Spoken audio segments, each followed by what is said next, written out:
Viewers, cooking পাসওয়ার্ডের আজকের রেসিপিতে আপনাদের সবাইকে স্বাগত। আজকে আমি করে দেখাবো সবার খুব পছন্দের এবং অতি লোভনীয় একটি রেসিপি, চিংড়ি মালাইকারি। আশা করি বরাবরের মতো এবারও আমার রেসিপিটা আপনাদের ভালো লাগবে। পুরো রেসিপিটা প্রথম থেকে শেষ অবধি দেখার অনুরোধ রইল। চলুন এই রেসিপিতে কী কী উপকরণ লাগবে দেখে নিই।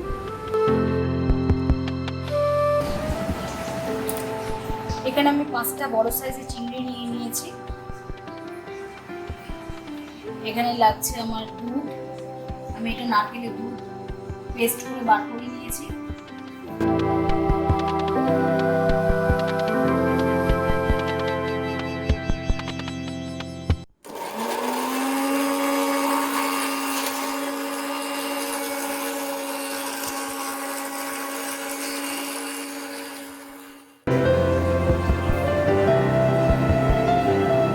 এখানে আদা, রসুন আর কাঁচা লঙ্কা একসাথে পেস্ট করে রেখেছি।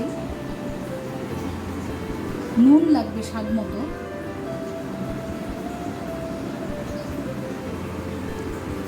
নিয়ে নিয়েছি 1 চামচ কাশ্মীরি লঙ্কা,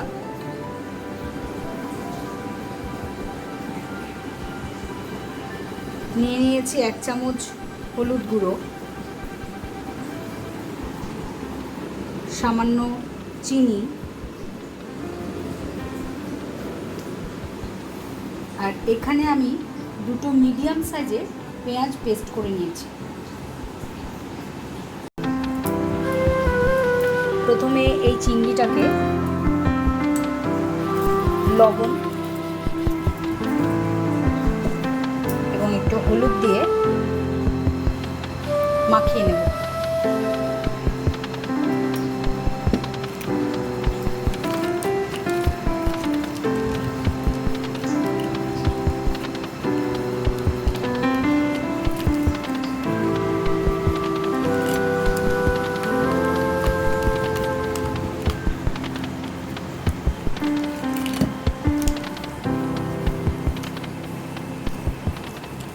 চিংড়িগুলোতে আমি নুন হলুদ মাখিয়ে নিয়েছি। চলুন এইবার রান্নাটা শুরু করি। এখানে আমি খানিকটা সরষের তেল দিয়ে দিলাম। তেলটা একটু গরম হওয়া অবধি অপেক্ষা করতে হবে। এবার এতে আমি মাছগুলোকে একটু ভেজে নেব।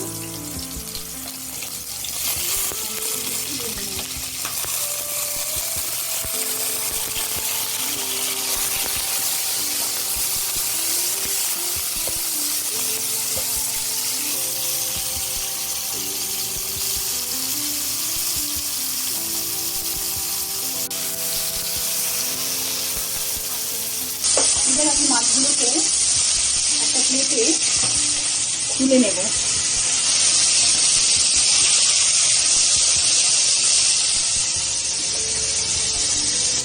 এইভাবে বাকি চিংড়িগুলোকেও ভেজে নেব।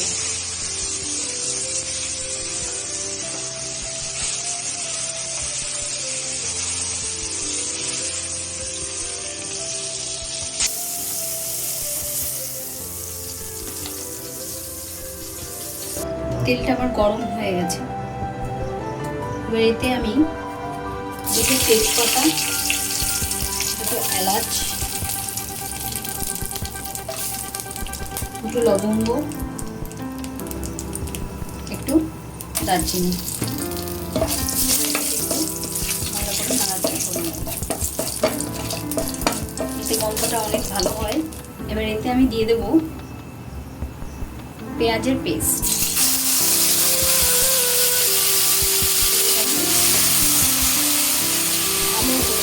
হবে যতক্ষণ না একটু কালারটা ধরে আসে ততক্ষণ এটাকে একটু ভালো করে নাড়াচাড়া করতে হবে। পেঁয়াজটা আমার রং ধরে এসেছে। এবার এতে আমি আদা, রসুন এবং লঙ্কার পেস্টটাও দিয়ে দেব। এর সাথে ভালো করে মিশিয়ে নেব। মশলাটা আমার ভালোভাবে কষাতে হবে, প্রত্যেকটা মশলাই আলাদা আলাদা করে দিয়ে ভালো করে কষাতে হবে, কেননা এই মশলা কষানোর উপরেই আপনার মাত্রা স্বাদ নির্ভর করছে। তাই প্রত্যেকটা আলাদা আলাদা মশলাগুলোকে ভালো করে কষাতে হবে। এরপর এতে আমি দিয়ে দেব হাফ চামচ হলুদের গুঁড়ো। যেহেতু আমার আগেই মাছটাতে হলুদ মেশানো ছিল, তাই আমি এটা অল্পই দিব। আর 1 চামচ মতো কাশ্মীরি লঙ্কাটা দিয়ে দেবো পুরোটাই। এটা আমি দিচ্ছি রংটা আসার জন্য। এবার এটাও ভালো করে মিশিয়ে নিতে হবে, যাতে মশলার কাঁচা গন্ধটা না থাকে। এটা ভালো করে মিশিয়ে নিতে হবে। চিনিটা দিয়ে দেবো মশলার সাথেই। এই রেসিপিটা আসলে চিনি আর দুধ থাকার জন্যই অনেকটা বেশি ভালো হয়।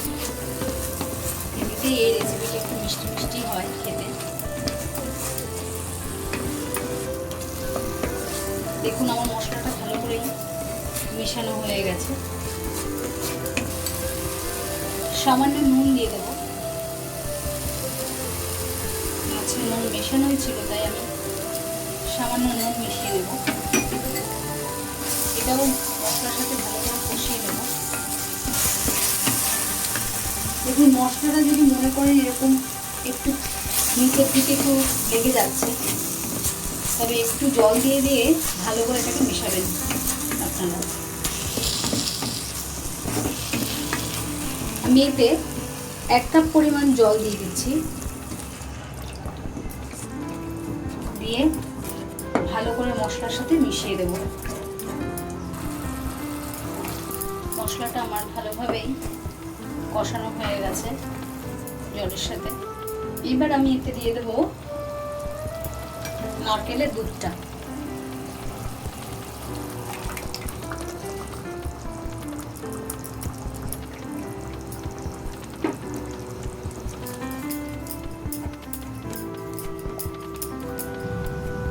ভালো করে মিশিয়ে নিতে হবে।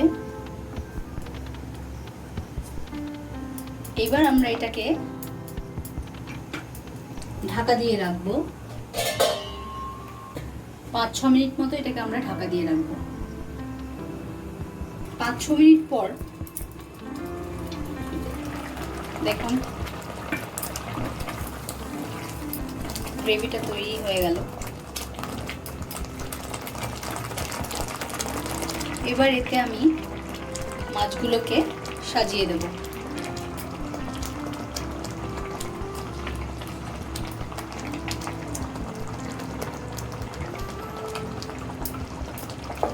একটু মিশিয়ে নেব মাছের সাথে।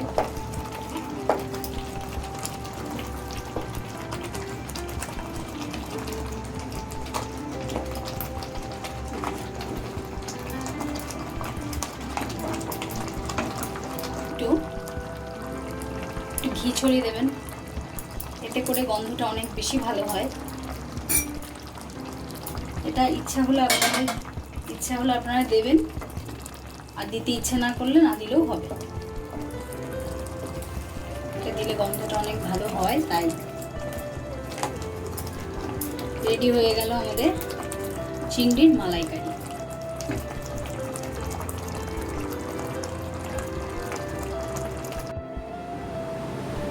এটা আপনারা বাড়িতে তৈরি করবেন। এটা আমাদের খুব ভালো লাগে, আমাদের সবার খুবই পছন্দের এই রেসিপিটা।